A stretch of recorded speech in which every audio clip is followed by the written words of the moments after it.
Halo semuanya, selamat datang di video ini. Pada kesempatan kali ini, kita akan membahas tentang salah satu fenomena kimia yang sangat penting di bidang teknik mesin, yaitu bahan bakar dan pembakaran. Kita akan memahami bagaimana reaksi pembakaran ini mengaruhi kinerja mesin, efisiensi energi, dan dampaknya terhadap lingkungan. Sebelum kita mulai, mari kita perkenalkan dulu tim kita yang akan membantu kalian dalam video kali ini.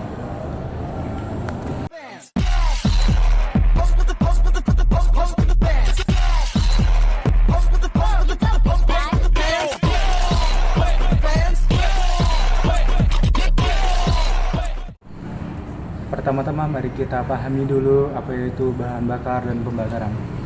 Bahan bakar adalah senyawa kimia yang digunakan untuk dapat membakar sesuatu agar menghasilkan energi. Di bidang teknik mesin sendiri, bahan bakar yang biasa digunakan ada dua, yaitu bensin dan diesel.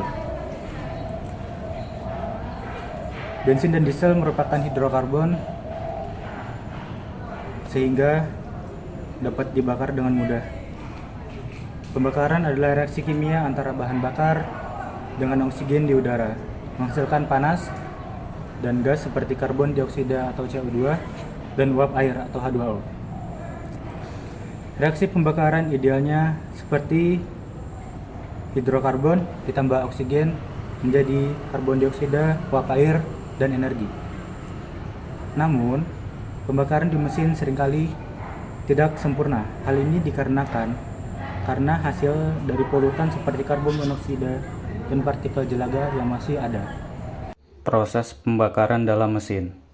Sekarang kita masuk ke inti pembahasan, yaitu bagaimana proses pembakaran terjadi di dalam mesin pembakaran dalam. Mesin pembakaran dalam adalah teknologi utama yang digunakan dalam kendaraan bermotor seperti mobil, motor, dan bahkan beberapa mesin industri. Prinsip kerjanya adalah mengubah energi kimia dari bahan bakar menjadi energi mekanis yang dapat menggerakkan kendaraan. Bagaimana proses ini terjadi? Beberapa tahap utama yang berlangsung di ruang bakar mesin, yaitu 1. Pencampuran udara dan bahan bakar. Proses dimulai dengan pencampuran udara dan bahan bakar di dalam ruang bakar. Untuk mesin bensin, bahan bakar dicampur dengan udara dalam rasio ideal yang disebut rasio stoikiometri. Rasio ini sekitar 14,7:1. Artinya 14,7 bagian udara untuk setiap bagian bahan bakar.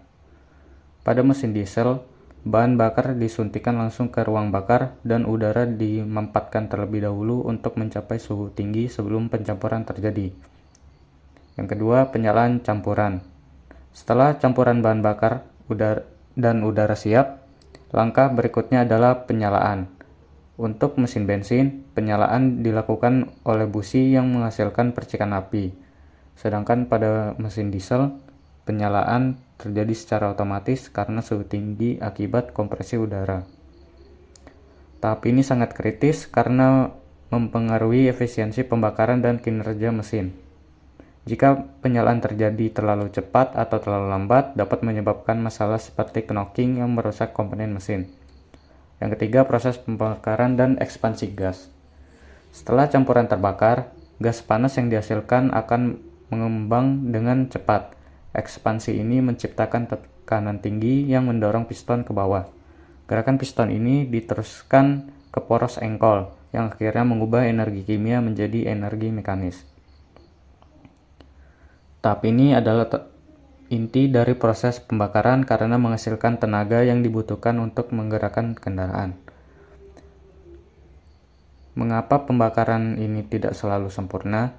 Idealnya pembakaran menghasilkan karbon dioksida dan uap air saja, namun di dunia nyata sering terjadi pembakaran tidak sempurna. Ini disebabkan oleh rasio udara dan bahan bakar tidak ideal, campuran terlalu kaya bahan bakar, atau terlalu kaya udara. Kondisi ruang bakar, seperti tekanan dan suhu yang tidak stabil, kualitas bahan bakar, Bahan bakar berkualitas rendah menghasilkan lebih banyak residu. Pembakaran tidak sempurna dapat menghasilkan gas beracun seperti karbon monoksida, hidrokarbon yang tidak terbakar, dan partikel jelaga yang berdampak buruk pada lingkungan. Apa dampaknya bagi kinerja mesin? Pembakaran yang buruk dapat menyebabkan tenaga mesin menurun, efisiensi bahan bakar berkurang, dan komponen mesin cepat aus. Oleh karena itu, teknologi seperti sensor oksigen dan sistem injeksi bahan bakar modern dikembangkan untuk memastikan pembakaran lebih efisien. Sekarang mari kita bahas tentang efisiensi dan emisi pembakaran dalam mesin. Yang pertama, apa itu efisiensi dan emisi pembakaran dalam mesin? Efisiensi ini mengacu pada seberapa baik energi kimia diubah menjadi energi mekanis. Dalam mesin pembakaran dalam, efisiensi ini biasanya berkisar 20 hingga 40%, tergantung pada jenis mesin dan teknologi yang digunakan. Contohnya, mesin bensin memiliki efisiensi 25 hingga 30%. Ini disebabkan oleh kehilangan energi melalui gesekan mekanis, panas, dan pembakaran tidak sempurna. Sedangkan mesin diesel memiliki efisiensi thermal hingga 40%. Ini disebabkan oleh tekanan dan suhu pembakaran yang lebih tinggi. Yang kedua, faktor yang memengaruhi efisiensi pembakaran. Yang pertama, ada rasio. Jika rasio campuran bahan bakar dan udara tidak ideal, energi tidak dapat dimanfaatkan sepenuhnya. Yang kedua, faktor desain. Desain yang optimal akan membantu pencampuran bahan bakar dan udara lebih optimal dan merata. Serta yang ketiga adalah teknologi yang dipakai. Sistem injeksi langsung lebih efisien dibandingkan karburator konvensional. Emisi dari proses pembakaran. Meskipun mesin modern semakin efisien, emisi tetap menjadi masalah utama. Beberapa di antaranya adalah 1. Karbon dioksida, yang merupakan gas rumah kaca utama yang dihasilkan dari pembakaran sempurna bahan bakar fosil. Yang kedua, karbon monoksida, yang dihasilkan dari pembakaran tidak sempurna serta dapat beracun bagi manusia. Yang ketiga, hidrokarbon, merupakan sebuah bahan bakar yang tidak terbakar sepenuhnya, berkontribusi pada polusi udara. Yang keempat, nitrogen oksida, adalah gas berbahaya yang terbentuk akibat suhu tinggi dalam ruang bakar. Gas ini dapat menyebabkan hujan asam dan polusi ozon. Serta yang terakhir, partikulat, yang dihasilkan terutama oleh mesin diesel berupa jelaga yang dapat merusak kualitas udara.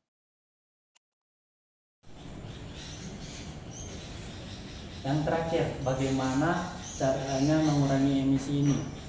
Teknologi seperti katalis konverter dan filter partikulat telah dikembangkan untuk mengurangi dampak emisi ini. Adapun pengembangan teknologi alternatif seperti bahan bakar alternatif seperti gas alam terkompresi atau CNG, biofuel, dan hidrogen dapat mengurangi penggunaan bahan bakar fosil ini. Dampak dan solusi untuk masa depan.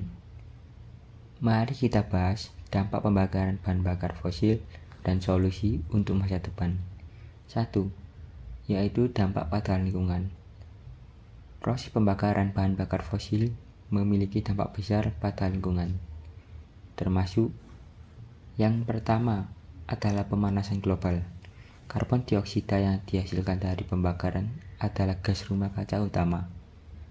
Emisi karbon dioksida dari transportasi berkontribusi hingga 14% dari total emisi global. Yang kedua, polusi udara. Gas seperti karbon monoksida dan partikulat menyebabkan masalah kesehatan seperti asma, penyakit paru-paru, dan gangguan jantung. Yang ketiga, yaitu kerusakan ekosistem. Nitrogen oksida dan sulfur oksida dapat menyebabkan hujan asam yang merusak tanah, tanaman, dan perairan. Yang kedua, Dampak pada sumber daya. Bahan bakar fosil adalah sumber daya yang tidak terbarukan. Jika tidak ada alternatif yang dikembangkan, cadangan minyak bumi dunia dapat habis dalam beberapa dekade mendatang. Ada beberapa solusi untuk masa depan. Yang pertama, penggunaan bahan bakar alternatif. Pengembangan biofuel seperti biodiesel dan etanol yang berasal dari tanaman dapat mengurangi kandungan pada minyak bumi. Yang kedua adalah kendaraan listrik atau electric vehicle. Electric vehicle sepenuhnya menghilangkan emisi knalpot dan semakin populer sebagai solusi transportasi berkelanjutan. Namun, tantangan utama adalah pengembangan baterai yang lebih efisien dan penggunaan listrik dari sumber energi terbarukan. Yang ketiga, hidrogen sebagai bahan bakar. Hidrogen memiliki potensi besar sebagai bahan bakar masa depan karena hanya menghasilkan air sebagai produk sampingan. Namun, teknologi penyimpanan dan distribusi hidrogen masih perlu ditingkatkan. Yang keempat, teknologi mesin hybrid. Mesin hybrid yang menggabungkan mesin pembakaran dengan motor listrik adalah solusi sementara yang membantu mengurangi konsumsi bahan bakar.